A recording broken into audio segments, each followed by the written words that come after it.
buonasera a tutti e benvenuti. Anche questa sera vi vedo con piacere numerosi. Questo progetto Volver è uno dei due progetti che l'Ateneo Veneto ha pensato, ideato e realizzato per i veneti nel mondo. E sono due progetti che sono stati finanziati dalla Regione Veneto, che fin da ora voglio ringraziare per la sensibilità che ha sempre avuto su questo argomento e anche per aver scelto l'Ateneo come luogo di realizzazione dei progetti stessi.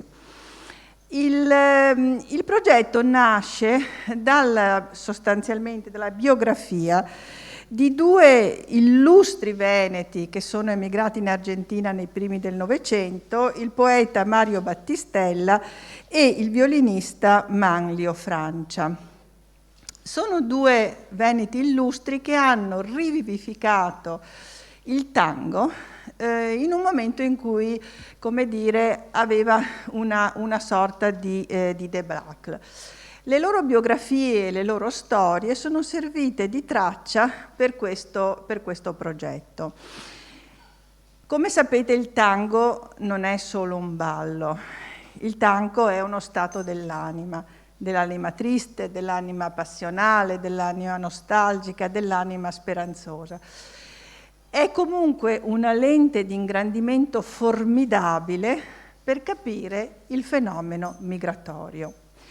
E infatti questa sera si parlerà e si ballerà, si parlerà di tango e si ballerà il tango, ma, come dire, con una luce sul fenomeno migratorio. Ci saranno quindi studiosi del fenomeno migratorio, studiosi del tango e ballerini. Io devo ringraziare, oltre alla Regione Veneto per il finanziamento, il poliedrico professor Balboni, che ne inventa una più di Bertoldo e che è riuscito a far diventare l'Ateneo, che è un luogo di conferenze, persino una sala da ballo. Forse potrei dire una milonga, professore, o è troppo? Allora, non porto via tempo perché la serata è densa, quindi questa volta dico si apra la conferenza, ma si aprano anche le danze. Grazie per la vostra presenza.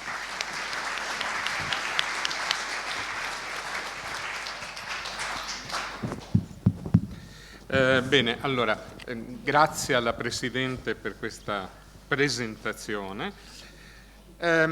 Vado diretto a darvi il quadro, perché è una serata molto piena, quindi sarò brevissimo anch'io.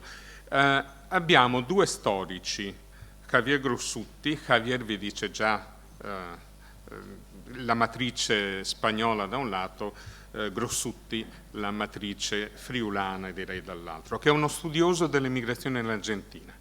E poi avremo Camillo Robertini, che per cause varie ma ovvie ci parlerà direttamente da quello schermo, che ha lavorato molto sulla condizione degli immigranti, cosa facevano, perché suonavano il tango, ma che lavoro facevano per mantenersi. Poi avremo due esperti di tango veneto in Argentina, Dino De Rossi, che si occupa di Manlio Francia, e Liviana Loatelli, che si occupa del veronese Mario Battistella. E infine c'è tutto il mondo musicale che fa capo a Hernán Fassa, che è un pianista, e abbiamo con lui Gino Zambelli al bandoneon, Giovanni Restieri al violino, Virgilio Monti al contrabbasso e la cantante è Paola Fernández dell'Erba.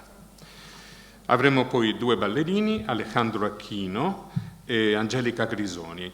Angelica Grisoni è una maestra e coreografa di tango argentino e ha partecipato a tutta una tournée che dura da tantissimo tempo, insieme ad Alejandro Aquino, per lo spettacolo Omaggio a Osvaldo Pugliese, che è stato in quasi tutti i teatri italiani e così via, e ha una scuola di tango a Roma e tiene degli stage qua in tutta Italia, tra cui Venezia.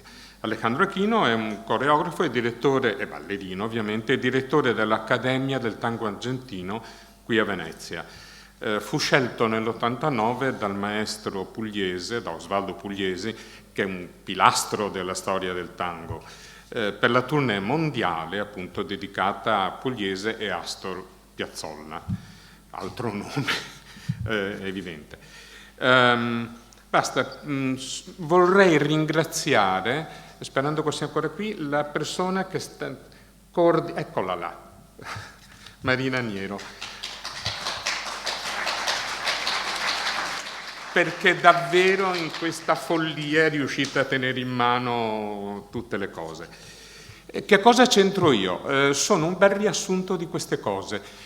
Subito dopo la guerra i miei sono emigrati, io avevo 5 mesi, sono andati in Argentina, ho vissuto là molti anni, sono tornato per la scuola media. La signora che ci affittava la casa, e che io chiamavo nonna in mancanza di nonne vere, era una professoressa di pianoforte e insegnava pianoforte a quelli che suonavano poi nelle orchestrine. Mi faceva da nonna, quindi avevo 3 anni, stavo sul suo ginocchio e quando lei suonava mi diceva do, sol, il tango ha dei ritmi molto precisi, quindi prima il do, il sol e così via. Sono passati 70 anni e so ancora suonare tango e mi diverto come un pazzo. Ragione per cui ho una ragione per essere qua. Anch'io sono il risultato dell'emigrazione e del volver, cioè del ritorno che c'è in tantissimi tango come desiderio di fondo.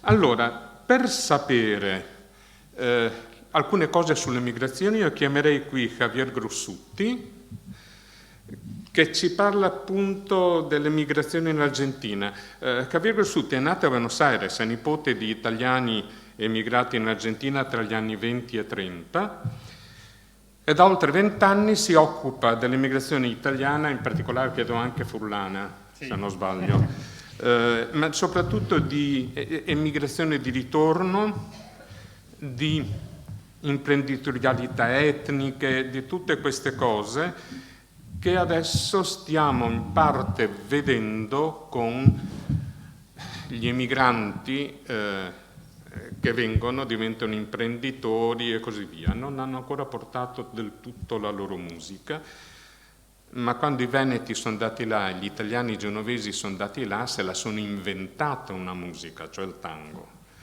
Quindi, vai. Buonasera a tutti, grazie per essere così numerosi. Diceva chi mi ha preceduto, effettivamente io sono figlio di nipote di emigranti andati in Argentina negli anni 20 e 30 e i nonni paterni erano friulani, i nonni materni erano meridionali.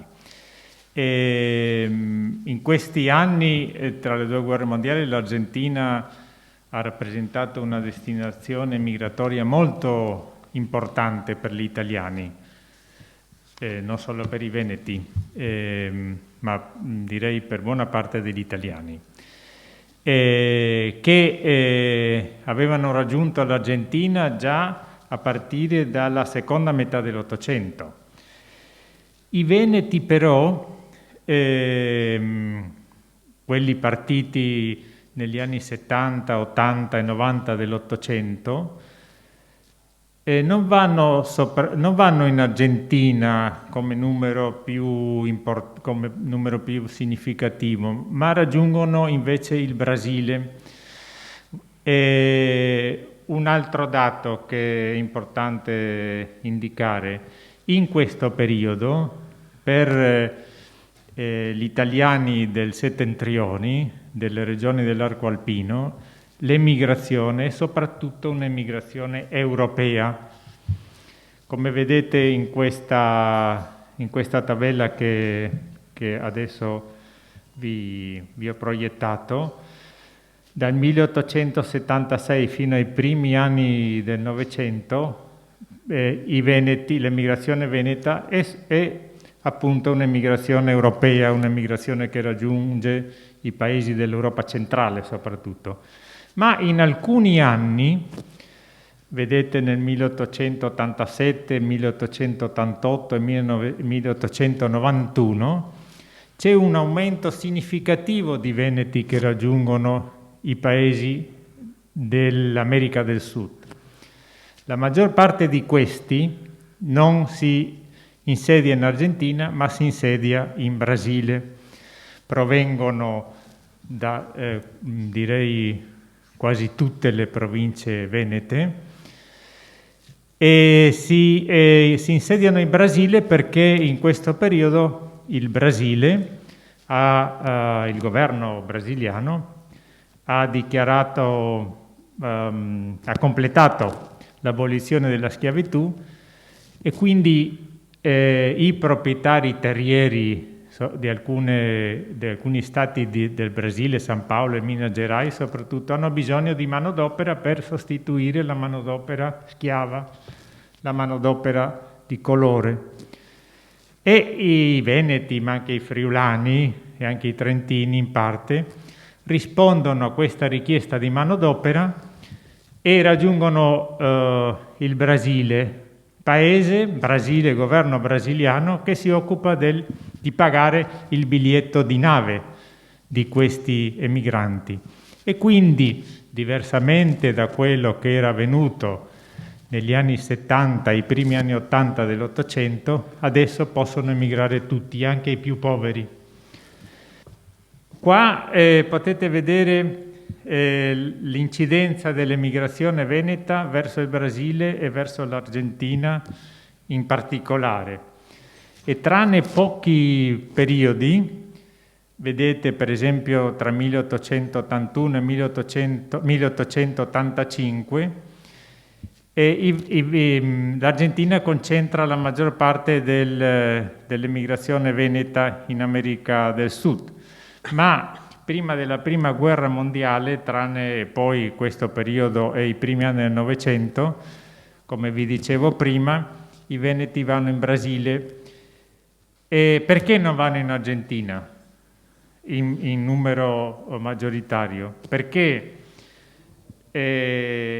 non è facile raggiungere l'America Latina e l'Argentina e il Brasile. Bisognava farsi carico del biglietto di nave. Quando il Brasile paga la traversata atlantica, possono partire tutti, dicevo prima. Ma se una famiglia veneta deve pagare il biglietto della nave, vuol dire che può farlo solo quelli che aveva a disposizione dei denari sufficienti. E chi aveva a disposizione dei denari sufficienti? Quelli che venivano soprattutto da alcune regioni venete e friulane, quelle regioni dove era più diffusa la piccola proprietà. E molte di queste famiglie vendevano quindi alcuni appezzamenti di terra, quelli di cui erano proprietari, e così potevano far fronte alla traversata atlantica. E con questo cosa voglio dire? Che non emigravano i più poveri, emigravano quelli che erano consapevoli di poter migliorare le proprie condizioni di vita oltreoceano e quelli che sapevano che in questi paesi, soprattutto in Argentina, questo desiderio era realizzabile. Le cose cambiano un po' nei primi anni del Novecento. Scusa, posso Prego. interromperti un secondo prima di passare Sì. al Novecento? In Brasile i veneti hanno creato delle colonie molto forti. Ancora oggi ci sono 2 milioni e mezzo di discendenti di veneti che dicono parliamo italiano, in realtà parlano un veneto mi farave, mi dirave, cioè ottocentesco. In Argentina non ci sono colonie in qualche modo, anche in Messico e Cipro hanno conservato il veneto. In Argentina erano riusciti in qualche modo a conservarsi come colonie venetofone e venete? Allora, in Argentina i veneti che si sono stabiliti in aree rurali sono partiti appunto prima della fine dell'Ottocento. Si sono insediate nella cosiddetta Pampa umida, dove però la maggioranza degli italiani proveniva soprattutto dal Piemonte e dalla Lombardia e dal Friuli. È un nucleo residuale di veneti che si insedia nelle colonie agricole argentine, ma comunque ci sono alcune colonie dove c'è una presenza significativa di veneti. Per esempio nella provincia di Cordova, Colonia Carossa, dove i veneti e i friulani arrivano a partire dal 1877-78. Hanno conservato molte tracce identitarie, per esempio se voi adesso andate a Colonia Carossa vedrete che molte case hanno una specie di fogón esterno alla casa, si vede proprio il fogher, esatto, si vede alcune case che hanno questa particolare tipologia di camino, però è vero che la stragrande maggioranza delle colonie agricole la si trova negli stati meridionali del Brasile. Poi ci sono stati alcuni gruppi formate da persone che provenivano da alcune aree particolari del Veneto. Per esempio c'è un gruppo della zona di Paderno del Grappa che si è insediata in una città un po' fuori del circuito migratorio argentino, che vedete qua la città di Catamarca. Sì. E quindi a Paderno del Grappa ci sono molte famiglie che hanno conservato questa catena migratoria che è iniziata con l'arrivo di un pioniere che dopo, fino agli anni 50 del Novecento, ha continuato a chiamare compaesani, famiglie, così si è formato un gruppo a Catamarca di veneti, se volete, un po' anomalo rispetto alle destinazioni migratorie venete italiane in Argentina. Poi c'è stato un altro gruppo, questo che riguarda il periodo tra le due guerre mondiali, in Patagonia, a Villa Regina, dove a partire dal 1922 si è insediato un gruppo di veneti, friulani e trentini che hanno costituito questa comunità, ma era una comunità anche promossa dal governo argentino tramite una compagnia di colonizzazione italiana. E poi ovviamente già a partire dal Novecento i veneti, come buona parte degli italiani, si sono insediati in aree urbane dell'Argentina. Pensate che nel 1890 a Buenos Aires i veneti, che quando si parla di veneti in realtà bisogna estendere l'orizzonte al Grande Veneto, quello che includeva anche i Friuli, per esempio. Costituiscono, dicevo, a Buenos Aires nel 1890 una società veneta di mutuo soccorso che nel 1906 aveva circa 500 membri, 350 maschi e 150 donne, a riprova del fatto che una parte dei veneti emigranti era fatta da uomini singoli e una parte della colonia era fatta anche da famiglie, no? E quindi in realtà sappiamo relativamente poco dell'emigrazione veneta in Argentina, perché la maggior parte degli studi, e in Veneto ci sono notevoli studiosi che si sono occupati del fenomeno, è stata focalizzata sullo studio dell'emigrazione veneta in Brasile. Ovviamente quando una persona, un potenziale emigrante decideva appunto di attraversare l'oceano, lo faceva perché poteva farlo, perché aveva per raggiungere soprattutto l'Argentina. In Argentina il governo di solito non si faceva carico del biglietto di nave e quindi doveva essere la famiglia o l'emigrante a pagare il costo della traversata, quindi lo faceva perché aveva i mezzi per farlo, lo faceva perché sapeva che in Argentina, in questo caso, avrebbe potuto fare di solito il lavoro che faceva in Italia. Quindi il contadino che veniva dalle campagne del Trevigiano o dall'entroterra veneziano sapeva che andava in Argentina per fare quel mestiere lì e si insediava, per esempio, nelle colonie agricole. Poi c'erano gli altri, gli artigiani, che difficilmente avrebbero scelto le colonie agricole se erano muratori provetti, perché negli anni precedenti all'emigrazione in Argentina erano andati a lavorare nell'Europa centrale, per esempio, come muratori, e quindi sceglievano altre destinazioni, andavano in città, per esempio. E qua vedrete, per esempio, il caso di questi due musicisti di cui ci parlerà chi mi seguirà. Erano musicisti che in Italia, in Veneto, erano già impegnati nell'attività musicale e quindi non vanno in Argentina così perché c'era la possibilità di andare.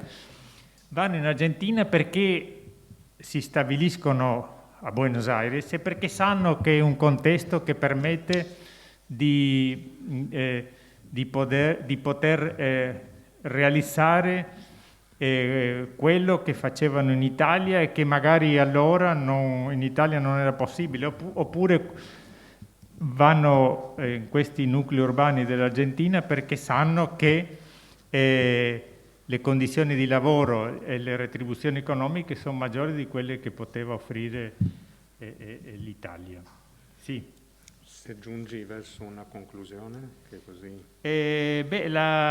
La conclusione è che bisogna continuare le ricerche e soprattutto cercare di focalizzare su questi gruppi che scelgono, questi gruppi di veneti emigranti che scelgono una destinazione alternativa in America, una destinazione migratoria alternativa. Per quello il titolo del mio intervento era appunto l'altra America, no? L'altra America non rispetto all'America del Nord, agli Stati Uniti, dove pure vanno i veneti nei primi anni del Novecento, ma perché scelgono una destinazione alternativa rispetto al Brasile e si insediano in Argentina perché hanno un progetto di vita, perché hanno una consapevolezza di poter realizzare magari questo progetto di vita, che non è stato facile, non è stato sempre di successo, ma che scelgono l'Argentina, che allora era un paese che offriva molte possibilità. Grazie.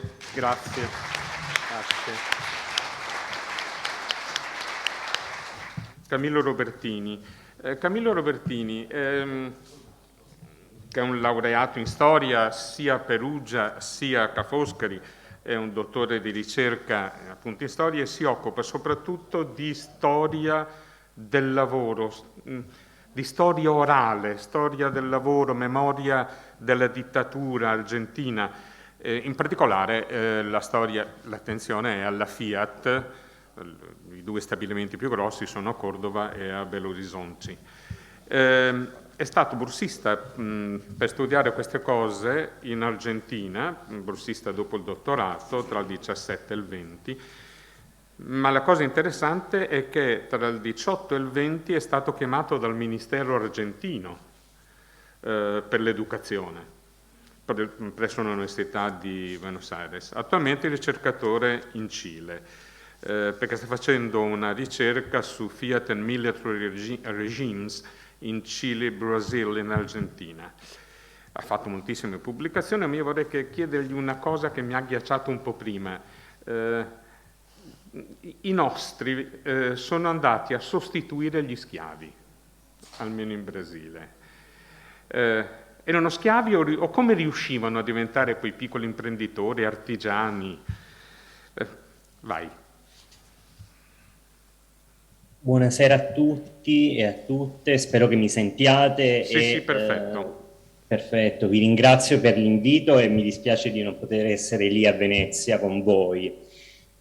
Dunque, la domanda che mi poni è interessante, perché effettivamente, come anche l'intervento di Javier ha approfondito, diciamo, c'è una moltitudine di persone che tra 8 e 900 si recano in Argentina e sono per l'appunto contadini, operai, imprenditori.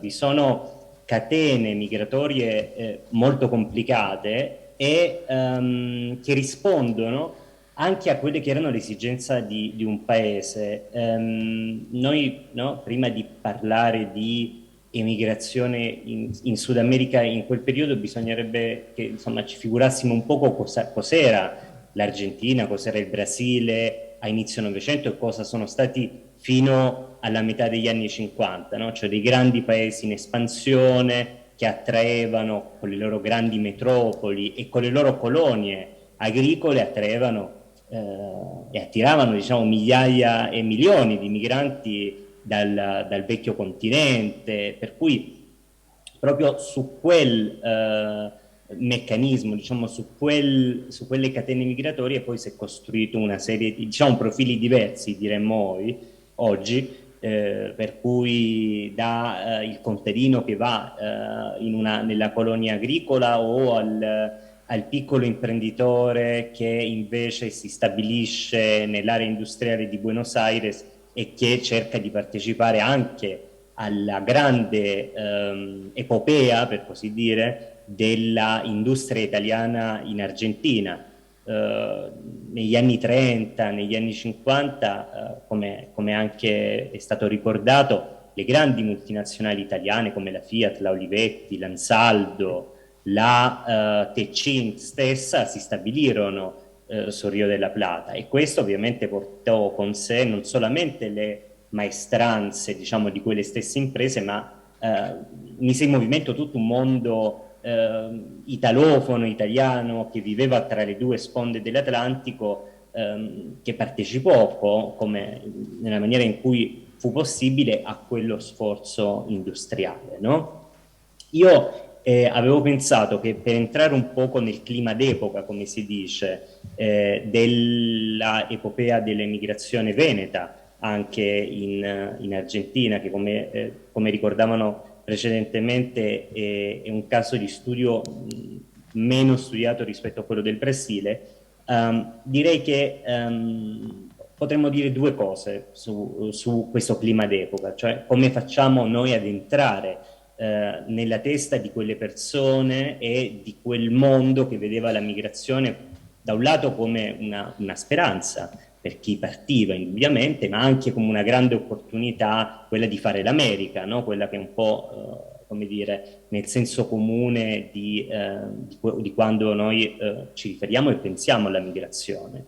E per fare questo esperimento, per vedere un poco come se fosse una macchina del tempo, portarci agli anni 50, ho pensato proprio ad un frammento che ho trovato di un articolo comparso nel 49 sul Corriere della Sera, che racconta un poco di questa epopea veneta in Argentina, nella città di Mendoza, no? Perché un poco anche una delle grandi questioni era quali erano effettivamente i mestieri, i lavori che svolgevano i veneti in Sud America. Ovviamente la risposta potrebbe essere plurale, nel senso che non vi era una unica destinazione, però come possiamo facilmente immaginare, l'attività della coltivazione dell'uva, diciamo, e tutto il processo di produzione del vino storicamente vedeva i veneti al centro di questa azione. Per cui leggo questo articolo che dà un po' un'immagine di come questi veneti arrivavano e avevano fatto non solamente l'America ma la stessa Argentina, no? Poi ovviamente possiamo dire delle cose a margine di tutto ciò. 8 giugno 1949. La sperduta di città di Mendoza sotto l'Ande l'hanno inventata i Veneti. Viene dritta dal pigro corso del Brenta e dalle ville di Stra. Intorno alle chiuse e ai canali risuona quel delizioso accento veneto: vigne, ulivi, prosperità e riposo. No? Questa è la prima, come dire, cartolina che ci appare. Questa è la città di Mendoza, l'ultima arrivata tra le ricche città dei bianchi. Qui non c'è traccia di indios, qui non ci sono nemmeno le remote sembianze degli indios che invece incombono sul nord dell'Argentina. È tutta bianca Mendoza, colma di gringos, ovvero di italiani e veneti, che tengono ad essere più puri e intransigenti degli italiani di altri luoghi.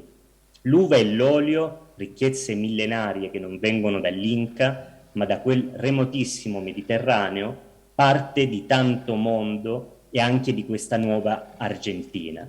No? Per cui, diciamo, in questo articolo che ho selezionato tra le centinaia di fonti che si potevano scegliere, emergono alcuni elementi secondo me con grande interesse, anche no, per farci un'idea di come veniva vista questa migrazione. Prima di tutto con questo spirito, con questa grande epopea colonialista in un certo senso, cioè dei veneti che arrivano in un territorio sperduto e che portano appunto l'uva, le viti e portano effettivamente, questo è storicamente provato, alcune viti che poi sono anche rimaste. Ma dall'altro lato l'elemento, dal mio punto di vista, assolutamente interessante è che il fenomeno migratorio spesso veniva rappresentato come se si trattasse di una sorta di colonizzazione alla rovescia, cioè non una colonizzazione spinta dallo Stato italiano, per esempio nelle sue avventure d'Africa, ma appunto dalle persone comuni che avevano deciso di emigrare e che quindi avevano costruito delle vere e proprie colonie localmente. No? E questa è una storia che appunto si intreccia a doppio filo con quella poi di una cultura argentina che, il tango nell'espressione più vivida e più evidente di quello che dico, di una cultura argentina che è assolutamente ibridata, che è una cultura che si costruisce in un certo senso tra le due sponde dell'oceano e che con riferimento alla storia della presenza degli italiani in Argentina diciamo che si lega a doppio filo con la partecipazione dei Lombardi, dei Veneti, poi anche diciamo, di altri gruppi regionali allo sforzo industriale di queste imprese. Una su tutte veniva nominata la Fiat precedentemente, che appunto tra gli anni 40 e gli anni 80 prosperarono nel paese, si trasformarono nelle prime imprese private dell'Argentina. No? Per cui, come dire, visto da oggi, ovviamente, nel momento in cui l'ultima migrazione, quella degli anni 50, oramai è una storia quasi chiusa, direi, o la cui memoria è sempre più rarefatta, un elemento che secondo me vale la pena di sottolineare è che, come dire, la cultura argentina, la cultura delle grandi metropoli argentine ha assorbito questa lezione della migrazione che non si è riflettuta necessariamente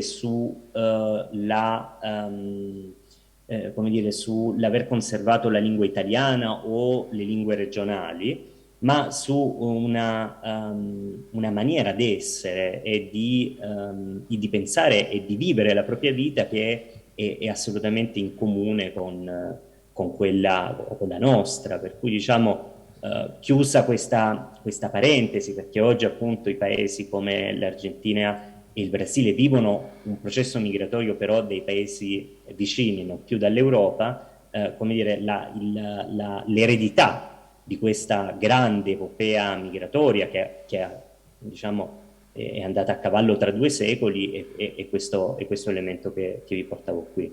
Scusa, posso farti una domanda? Perché è stimolante. Tu parlavi di Mendoza e dell'uva. Allora, 20 chilometri da Mendoza c'è una cittadina che si chiama Maipú, dove c'è la più grande cantina del mondo, che è fatta da quelli che loro chiamano Giol, ma che in realtà è la famiglia Giol di San Donà di Piave. Allora, forse erano partiti come schiavi, ma c'è stata un'imprenditoria italiana che ha fatto passare da classe infima a classe media e poi eventualmente anche a classe alta? Allora, io direi che nella storia dell'immigrazione è un elemento ricorrente la possibilità di fare un salto, no? Di cercare appunto un miglioramento materiale.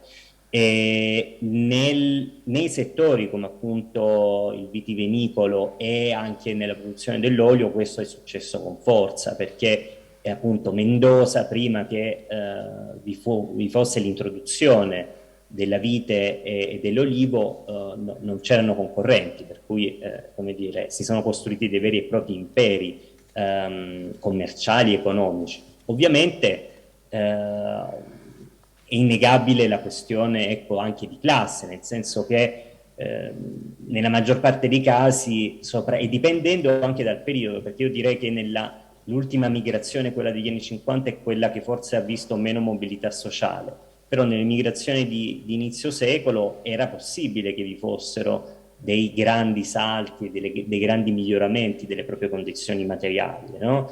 Però dobbiamo pensare all'emigrazione sia dal punto di vista, diciamo, di quelle che un tempo si sarebbero detto di proletari, o comunque di chi non aveva altro che le proprie braccia per procacciarsi uno stipendio, ma anche a quelle migrazioni invece di professionisti, di borghesi o comunque di persone, come ricordava Javier, che appunto decidevano di investire il loro piccolo capitale culturale o anche economico in delle, come dire, delle imprese economiche. Per cui sì, partirono come schiavi, rimasero anche degli schiavi, direi, alcuni, e altri riuscirono a fare il salto. Poi questa è ovviamente una storia che, se noi la guardiamo nel lungo periodo, è una storia che accompagna poi quella che è la storia assolutamente schizofrenica anche dell'economia argentina, che ha momenti di crescita, di caduta, di default, insomma, quello che conosciamo un po' tutti quelli che hanno vissuto in Argentina, no? Però è una storia che assolutamente tiene assieme questa migrazione proletaria, appunto migrazione di chi fugge dalla pellagra. Bisogna ricordare anche cos'era il Veneto, no? Prima del miracolo economico italiano, e poi invece un'emigrazione più appunto pensata, regolare e organizzata, che invece puntava appunto sulle grandi opportunità che paesi come l'Argentina, che oggi ha 40 milioni di abitanti e che inizio Novecento ne aveva pochissimi, e che quindi dovettero popolare ampi spazi del proprio territorio nazionale, no? La Patagonia, la Tierra del Fuego, eccetera, e quindi quelli furono dei momenti di frontiera, le colonie agricole, come veniva ricordato prima anche, nella Pampa Umeda, nella provincia di Santa Fe, come dire. Grazie, perché ci hai ampliato il panorama, quindi credo che l'applauso che ti arriva sia sincero. Grazie. Siempre con letra de Mario Battistella, Quartito Azul, con musica di uno dei più grandi compositori e pianisti, direttori d'orchestra di tango in Argentina, Mariano Mores.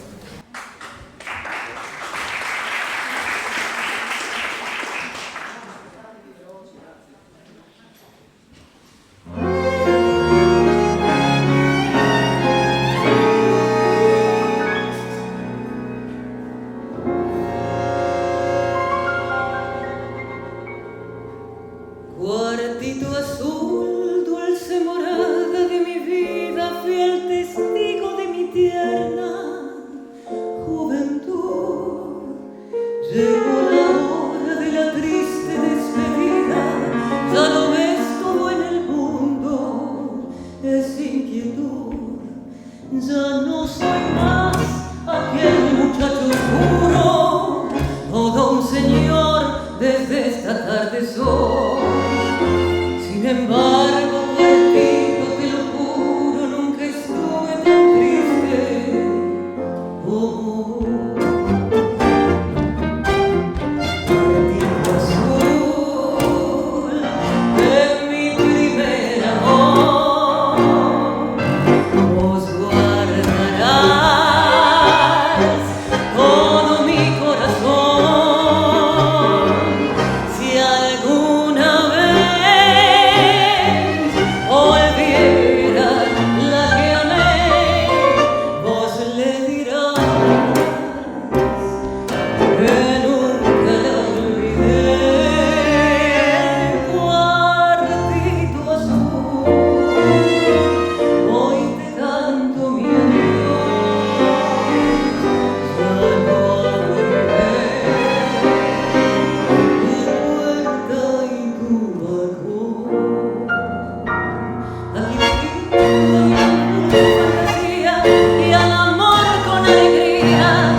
Solo en la ruta de mi destino,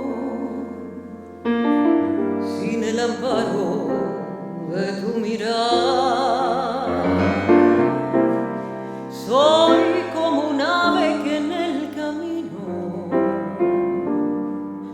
rompió las cuerdas de tu cantar. Cuando no estás, la flor no perfuma. Si tú te vas, me envuelve la bruma. El rosal, la fuente y las estrellas pierden para mí su seducción. Cuando no estás, muere mi esperanza. Si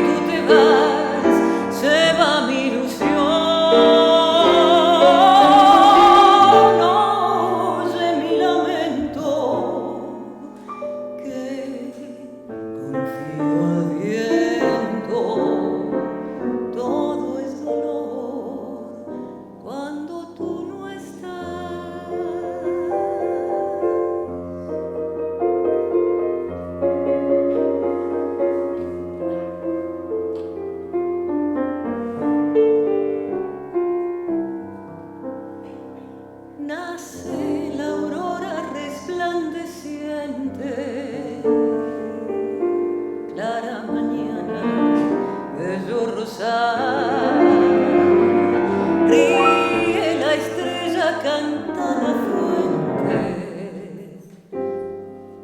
ríe la vida porque no estás. Cuando no estás, la flor no perfuma. Si tú te vas, me envuelve la bruma, el rosal, la fuente y las estrellas pierden para mí su seducción. Cuando no estás, muere mi esperanza. Si tú te vas, se va mi ilusión.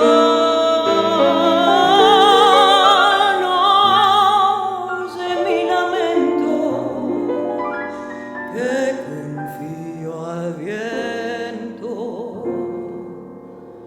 Todo es dolor cuando tú no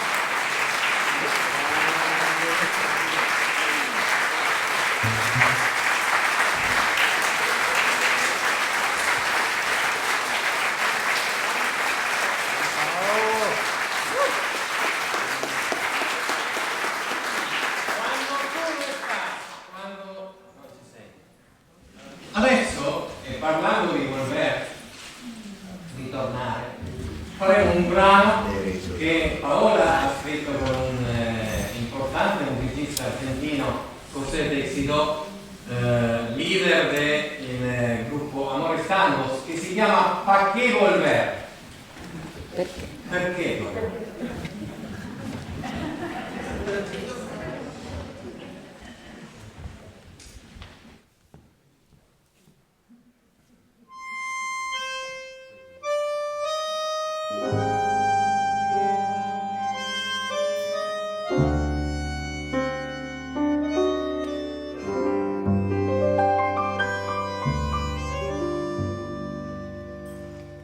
andate, dejar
La vecina su el zaguán no es la primer novia desquiciada que pálidos destinos vivirán, que no sueño París ni Buenos Aires, que no busco ya revancha en el andén. Es un viaje, una mentira, una plegaria, labios cansados, sabor de ayer. ¿Pa' qué volver? ¿Pa' qué volver? ¿Pa' qué volver? Si me olvidé de ese sentir, de ese lugar, de ese sufrir, de aquel estar en la viudez, piel ingrata. ¿Pa' qué volver? ¿Pa' qué volver?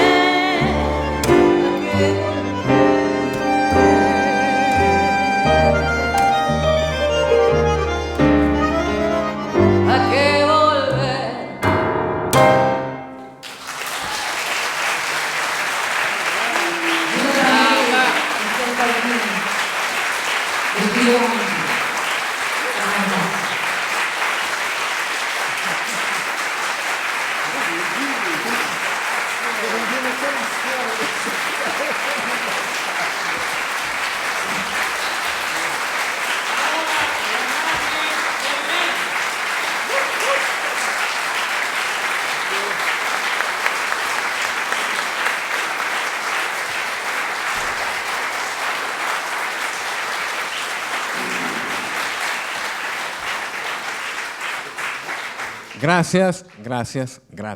Grazie. Adesso faremo un mini omaggio a un grande, a quello che in pratica vi porta a tutti voi, amanti del tango, indietro, che è Astor Piazzolla, no? Perché, come ha detto molto bene Liviana, si parte da lì, perché è l'ultima cosa che c'è stata, no? Quindi, siccome il 2021 è stato il centenario di Piazzolla, ma il 2022 è il 30° anniversario della sua scomparsa, quindi noi adesso faremo un piccolo omaggio a questo, come dire, nostro guru della musica ciudadana argentina. E per me tornare, per me sì è volver, per me è un po' volver, perché come ha detto il professore prima, mio nonno nacque a Venezia, è l'unico dei suoi fratelli che andò in Argentina col suo violino non so se per fare l'America, ma per sicuramente costruire una famiglia. Ci riuscì, per fortuna, anche mio padre pianista, anch'io. Quindi ormai non sappiamo dove mettere tutti questi soldi dopo 3 generazioni di musicisti. Vi potete immaginare, non so, se qualcuno non ha la macchina io ve le regalo, perché sinceramente biciclette, anche magliette della salute. Quindi 3ª generazione di musicisti, per me è un tornare, ed è sempre tornare, perché dalla prima volta in cui ho messo piede in questa città ho sentito che qualcosa di me dentro c'era. Venezia non è qualsiasi città per me.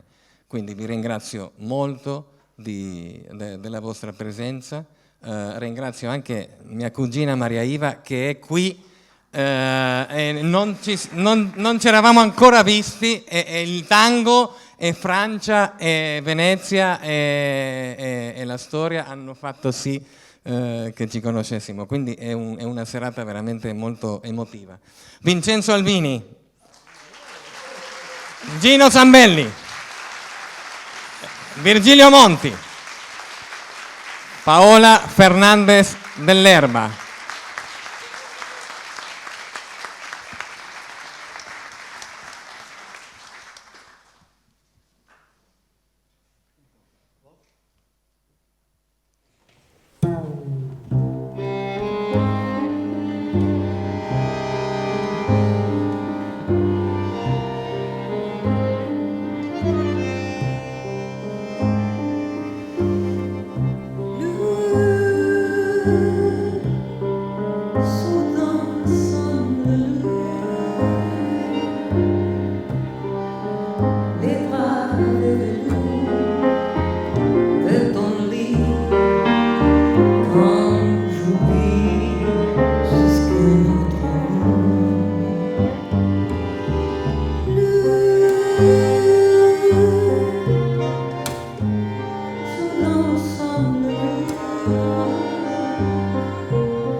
Melodía de Arrabal.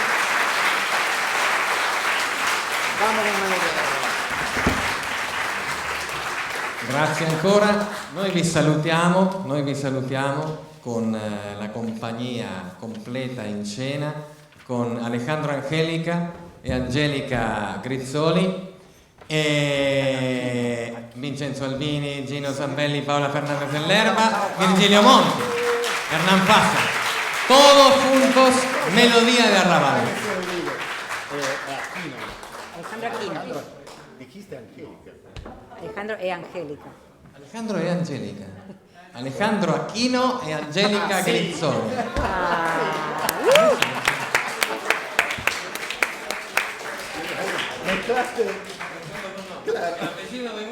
Vamos, vamos. Venezia lo emoziona. Emozione. Emoziona. Corazoncito. Vai.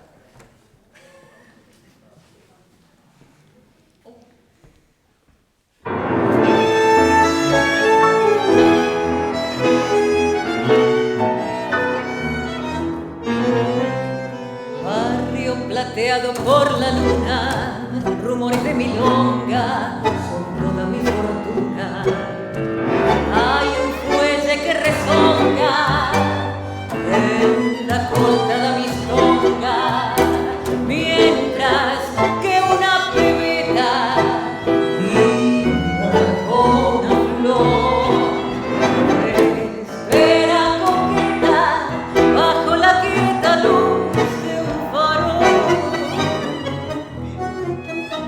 Barrio, barrio, que tenés el alma inquieta de un gorrión sentimental. Pena, ruego, es todo el barrio malevo, melodía de arrabal. Viejo barrio, perdona si al evocarte se me pianta una lágrima, que al rodar en tu empedrado es un beso prolongado que deja mi corazón. Una de taitas y cantores, de broncas y entrevelos,